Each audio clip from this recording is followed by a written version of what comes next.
me share how I made this adorable miniature handmade journal, which can also be used as a book charm. Welcome, it's Barbara from Vienna, Austria. This is a design team project for the Digital Collage Club, and I'm going to use one of my favorite kits, which is the Art Deco Journal Kit. In case you've never heard of the Digital Collage Club, it's a membership-based website with thousands of royalty-free digital craft supplies. Once you sign up for a membership, you get instant access. All images are created exclusively for this club, and new images are added each week, and you're able to sell the craft items you created with these images. There are two options available: a membership for 1 year or a whole lifetime, which means you pay once and have access to all the images and tutorials for your whole life. You can find discount codes for both types of memberships linked below in the description box. I would also like to point out that I do receive a commission if you use these links at no extra cost to you. So it's also a huge help for my small creative business. As always, thank you in advance if you sign up or if you joined in the past using my link. Please note that in order to use my codes for the discount, you need to use the link below, otherwise it will not work. So I have my Art Deco kit downloaded here. We can see all the pages on the side. This kit consists of 25 pages in total, of which 4 are ephemera pages. So that means we have 21 pages in total for our journal. Since I want to print double-sided, I need an even number, so I'll only take 20 of 21 pages. I'm going to skip the first one. I'm going to say File, Print. I only want to print the pages from the selection in Preview instead of all the pages. Then I have to change the scale. So the original scale, when you download it and print it, is 137. Don't ask me why that is, but I'm going to change that to 90%. Then here where it says Media and Quality, I'm going to say Quality Best. And very important here on the layout, instead of 1 page per sheet, I'm going to say 16 pages per sheet. So now we see they come out really, really tiny. I'm not changing anything else. So let's print that to start off with. So this is what I get. And now I need to put it back into my paper drawer, and I'm putting it with the print on the top because my printer prints on the bottom of the page. So you need to check where your printer prints, and usually there's a drawing here on the inside of the drawer to see where it prints. So mine says it prints on the back side. So that means I'm just going to put in my paper like this. Close the drawer and continue with the other pages. So then I come back here and I see this is the last page that I printed because it's still selected. So then I select the next one, and in total, I'm selecting again 10 pages. And again, we go File, Print. Again, we make sure we only print the selected one. So here it says 1 sheet of 10, so that's good. Then I need to change the scale again to 90%. Media and Quality. The quality I changed to Best. And the layout, I changed from 1 to 16 pages, and we print. So then I get this, and we see it's double-sided. The only thing is that these two don't line up with these two. So the two on the back are printed here, and in the front they're printed here. But that's okay, we can do something else with the back side. So now you just need to cut out all your pages. So I've cut all of mine out. They're so cute and tiny. And as you can see, they are double-sided,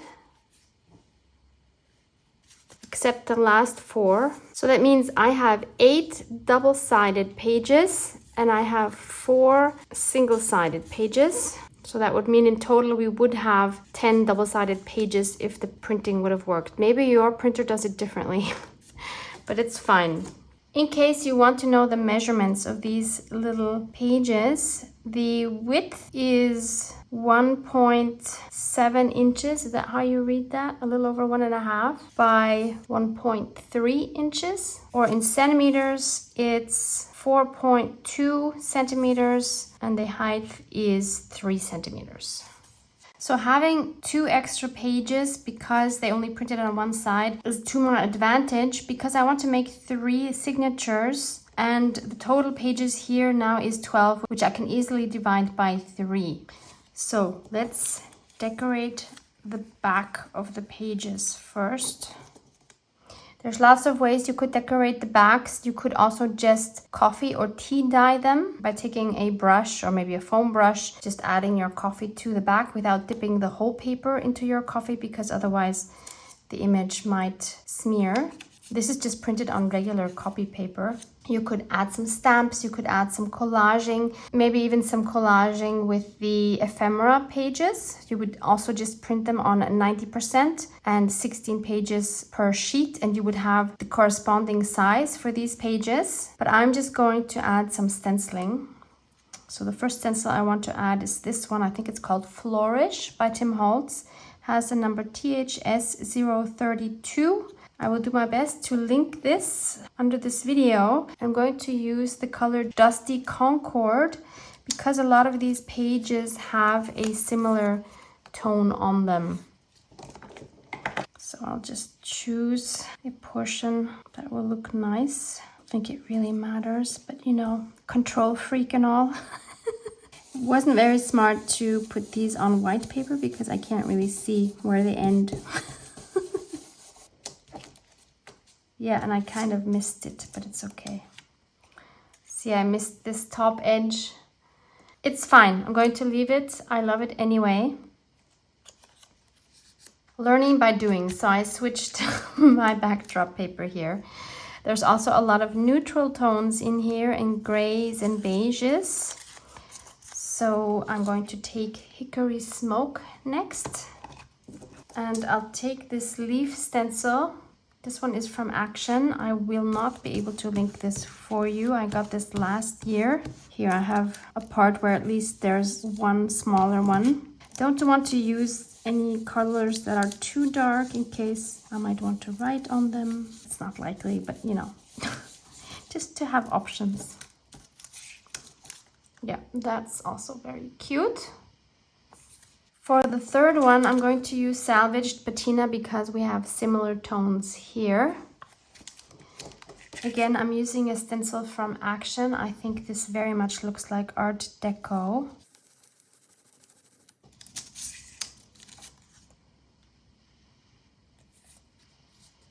And finally, I'm going to use Mustard Seed because we also have some yellow on our pages. Again, I'm going to use one of my stencils from Action, which to me also looks like Art Deco. I'm going to center one of these.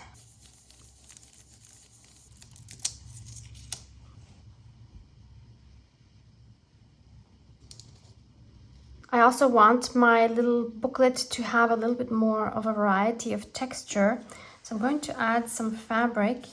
This is some dyed cotton, and I don't know how well the camera is picking it up, but it has like this lilac color similar to what I have on my printables here. I dyed these with black beans. I don't know a measurement. You'll have to experiment. I didn't measure anything. I just put, I don't know, what was it? Maybe 3 cups or something of black beans into less than a gallon of water. Hard to say. I really didn't measure. Obviously, the more beans you add and the longer you boil it, the more intensive the color will get. I let them soak in the water for maybe 10 hours. I don't even know if that's necessary. Then I let it come to a boil and simmered them for about an hour. Then I drained them and put my white cotton tablecloth into the mixture, had it in for maybe half an hour. Probably the color will also get more intense if you leave it in longer or if you boil your cloth with the liquid. So lots of experimenting you're welcome to do. This was my first time trying it with beans. So I want 3 pages of the same size for my journal.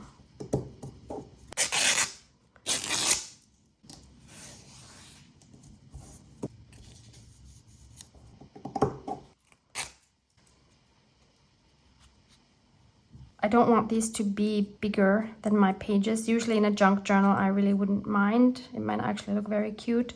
But because we're making a journal charm, I don't want that. So that's one, and I'll make 2 more of those. Oops. Why not add some fun stamping to these, at least some of them. So I have this cute little sun here. I'll add that to one of the pages. I'm using StazOn Jet Black Permanent Ink.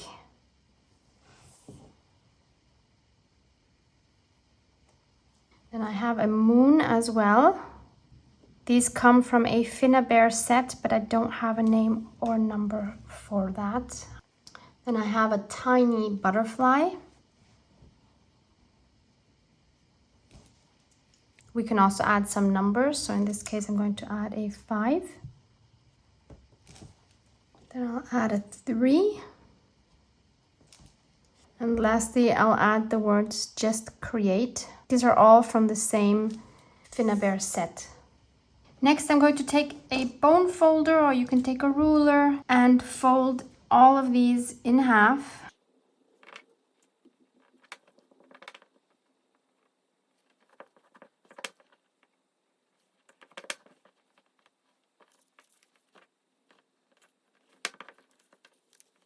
I'll keep these 4 that are only single-sided separately so that I can divide them evenly among the 3 signatures. I think creating a small journal like this might be less intimidating if you're not so familiar with making journals yet. Maybe this is a good one to start off with. So now it's time to divide up our pages into signatures. So we have 8 double-sided ones, we have 4 single-sided ones, and we have 3 fabric pages. So obviously each signature is getting 1 fabric page. Each signature will get 2 double-sided pages. So I can already put these together, and these, and these. Then each one will get a single-sided page. So 1, 2, 3, and then we have 2 double-sided one and a single-sided one left. So my 2 outer signatures will each get another double page, and the middle one will get 2 single pages. So then I can assemble my signatures. So which page do we want on the very first signature? I think this one is cute here. So we'll do 1 double, another double, the fabric, then a single and a double. So that's 5 pages per signature. So that is signature number 1. They're so cute and small. Then for number 2, I'll start off with a single one. I love the bright yellow here. And we'll do double. I'll leave the fabric for in the middle because I've folded it so the stamps are on the inside. You know what? I'm going to switch these 2 out and fold them the other way because I want the sun and the moon in the middle signature. So we have 2 doubles, then I'll add another double. So we have the single one, we have 2 doubles, then we have another single one, and we have our fabric page. So that's signature number 2. And for the third one, we'll do double, double. Is that what I want in front? No. We'll do double, fabric, double, single, make sure they're right side up, and double. And that's number 3.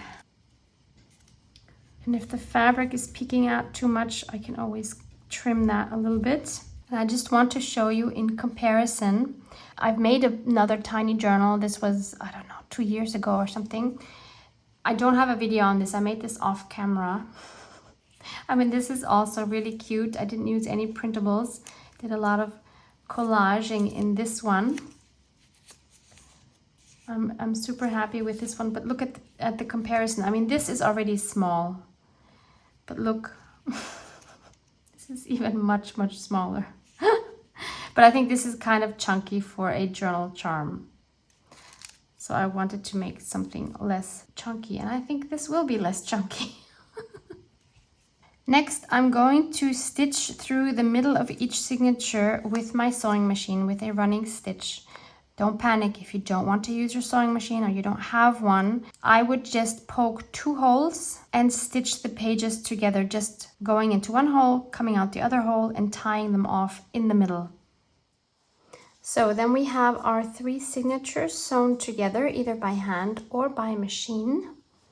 Now we're going to line them up. Make sure they are flush here where the binding is. Tap it on your table, and then we're going to take a clamp. It doesn't have to be such a big one. This is just what I had on my desk.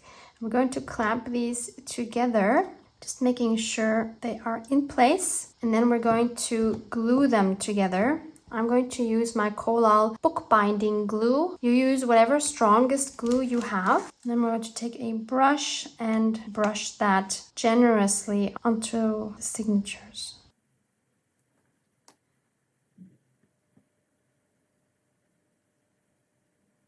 Like this. And once this coat is completely dry, I'm going to apply another coat. Once both layers of glue are completely dry, we're going to add a piece of very thin fabric or cheesecloth. I have a very thin cotton fabric here. I've cut it to the height of the spine, and I'm going to, I'm going to glue it onto the middle of my spine. So again, I will add some glue covering the whole spine. And then I'll add my piece of fabric, trying to center it as best as I can. And if we want to make it a little bit more fancy, we can also add some headbands.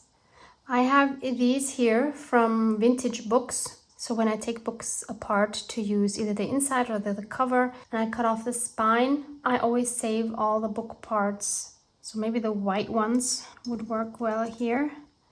I need to cut off a super tiny bit. So let's cut it straight first and then see how wide we need to cut it. So I just want it to be the width of the spine. And I'll cut 2 of these, one for the top and one for the bottom. If you don't have any headbands, you could either just use a tiny piece of lace, or you could also just use a tiny bit of fabric, and then I would just fold it. So again, I'll add some glue and the tiniest headband ever so that it peeks out a little bit like that, and do the same thing for the bottom.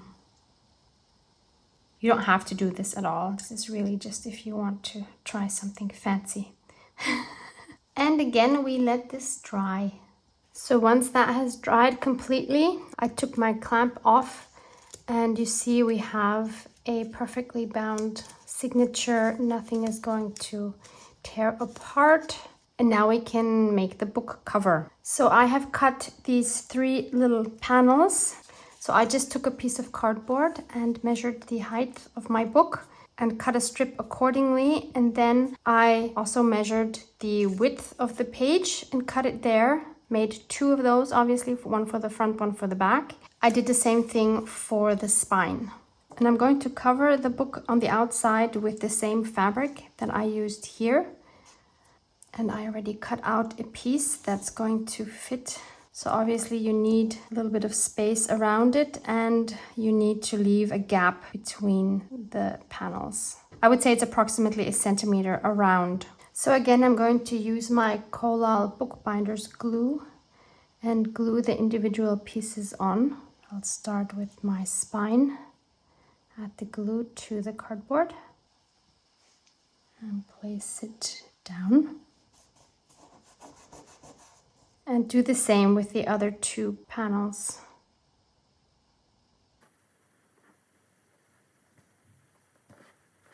I'll turn it around and make sure it's nice and smooth, no wrinkles. It would be better to use a non-stick surface for this, because obviously your glue is going to seep through the fabric and it could stick to your surface. But thankfully I caught that in time and it's not sticking.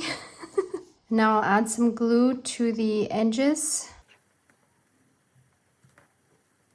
I'll first glue down the corner. I'm not cutting the corner off like I usually would. I'm trying something different.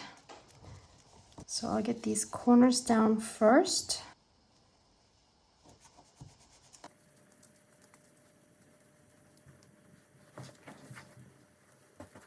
And then I'm going to add some more glue and fold the edges down.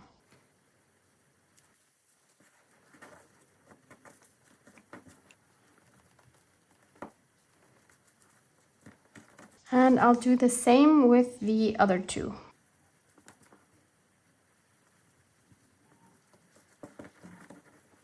I'll also go into the creases here. And then I'll repeat the same on the other side. The corners will look a little bit differently than if you cut them off first. So this is just another option, a different look. And you see also that the corners are not pointy, they are more round with this method. Since we want this to be a charm, we want to attach some kind of a twine so that we can hang it up. So I'm just choosing this off-white twine. And then we can just glue that down here onto the top of our spine. Adding some glue underneath and over it.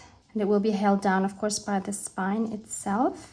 Then I also want this little journal to have a closure, and I'm just going to use this cute Avril yarn to just wrap around it, but I want this secured on the cover. So again, I will glue that down with the same method. Some underneath in the center and add some glue on top. And then we can also add our bookbinder's glue to the whole spine and add our signatures. Make sure they are positioned correctly. Press it firmly to the spine. I would clip the pages together so that they don't stick to our covers, which are not completely dry yet. Make sure the spine is pressed down onto the cover spine and that it closes. And then we can also adhere these little fabric pieces that we have left.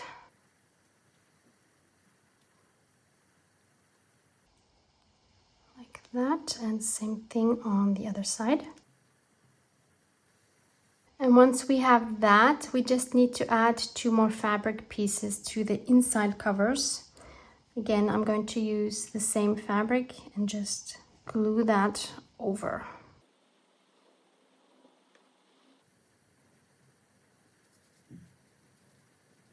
And again, this needs to dry thoroughly.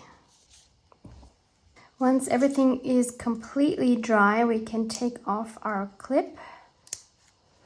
We can trim our closure down. So let's see, how long do we want to have this? Probably wrap around twice, I think is a good idea. And then I'll leave a little more. And then I'm going to thread a little bead around the end. And since this is a bit wide, I'm going to use one of these Big Eye beading needles, which are really, really helpful. So that you see they have this big gap here where you can just grab any kind of yarn and get it through smaller holes. Really, really handy. And I have this wooden bead that I think will work really nicely here with the color. So let's just thread that through. Easy peasy with this kind of needle. I made a triple knot at the bottom to be sure that the bead cannot come off. I'm going to trim off the little tail. And then we just wrap it around and tuck it in itself. Like that. Now you could leave it just like this, or you could of course decorate the cover further. You could put maybe some lace on the spine if you wanted to. By the way, I love how these are peeking out. You could put a cover image on it as well. I printed one of the ephemera pages the same way I showed you before, by setting the size to 90% and then printing 16 pages to 1 page, even though I only have 1 page. So this is now proportionally the size I would need for the ephemera to go into this journal. So I could easily just cut one of these images out and put it on the front. But I think I want to leave mine neutral because I'm not going to put this on a specific Art Deco journal. So we can open our journal and flip through it. It's so cute. Definitely the smallest journal I have ever made. Love the pops of color in between. Also love the little fabric pages. Here's our little moon and sun. So let's close it up and attach it to a journal.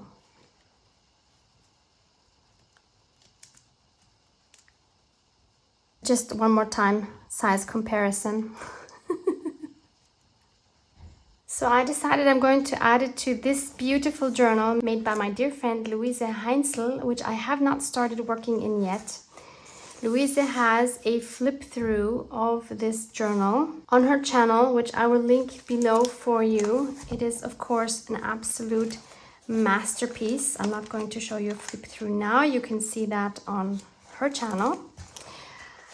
And the reason why I think this will go so well is because some of these oxides that she has added to her crackling paste have similar colors.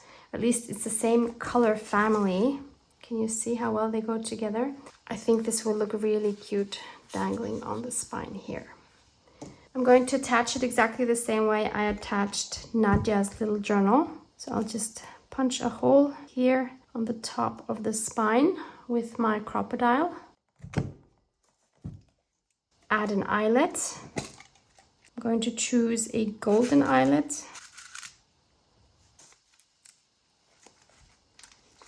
And close that.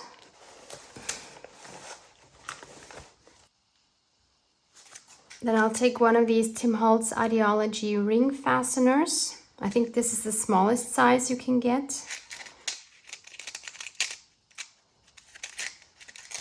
Basically, they are a brad with a jump ring attached.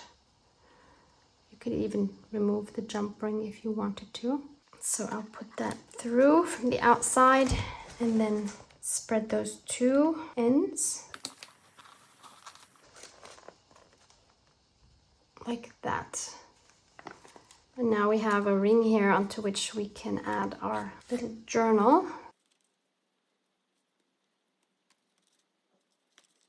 Like that. How adorable. And I love that we can open it and leaf through it. Louisa, I hope you approve that this is on your journal now. Finally, let me show you how it looks like on my journal shelf next to Nadia's journal with her book charm. As you can see, it is quite a bit smaller. So have fun with this. Love you guys. Mwah, mwah.